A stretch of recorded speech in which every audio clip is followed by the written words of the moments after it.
I created Species Nutrition with one mission in mind: to provide bodybuilders and serious athletes with no-nonsense supplements that work.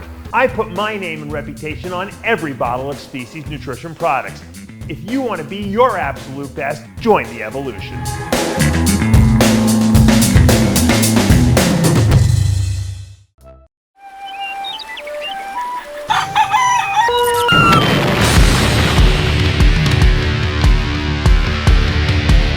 Welcome back, and thank you for watching The Midday Muscle. Let's get going. It is in fact currently Tuesday, and after talking about the Texas Pro for what feels like forever now, we're finally winding down to the last few days before we kick off some of the most anticipated events of the season.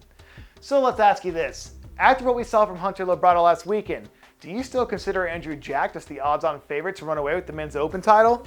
To be completely honest, we're not trying to lean in one way or the other here, but based on the updates we've seen from Andrew's camp, it seems like he's on pace to be better here than he was at the Arnold back in March. So if we just assume that's going to be the case, then I guess the question becomes, do you see this new and improved version of Andrew as being clearly better than what we saw from Hunter last weekend? Fire it down in the comments below.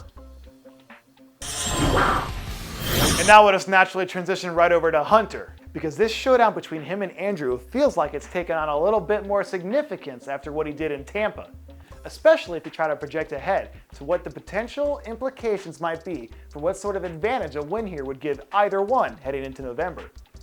For Hunter, as a former top 4 finisher who's coming off of what possibly might be one of the best performances of his career, notching a win here would be a huge win in the sense that it probably puts his name on the shortlist to finish inside that top 5. And now on the flip, if for some reason this one doesn't end up being even remotely close, all of a sudden it will shift that narrative to a certain extent, and that would open up all sorts of possibilities given how tightly packed that 4 to 8 group has the potential to be this year. And now we can just flip back to Andrew for a minute and how impactful he was in his first Olympia appearance this year. I think if you ask most people, there are at least a handful of guys who have the potential to fall into the same category in the fall. And my guess is that if we sat down and tried to nail out a list of who those names might be, somewhere we would see Justin Shear, who's probably been the most impactful rookie we've seen in the Open so far this year. At this point, it might be a little premature to automatically slot him into a top 10 spot, especially because there's still a handful of big names out there who could potentially secure an O spot between now and whenever the last qualifier is. But that doesn't mean it's entirely outside the realm of possibility either. As we saw last year from guys like Andrew, and maybe even Derek Lunsford too, as a newcomer to the Open, the cream always rises to the top. And once the judges start sorting these guys out, there's always a chance that someone like Justin Shear comes in and upsets the balance of power. Now, of course, there's a whole ton of variables to sort out when you're trying to predict who could potentially rise or fall at a show like the Olympia.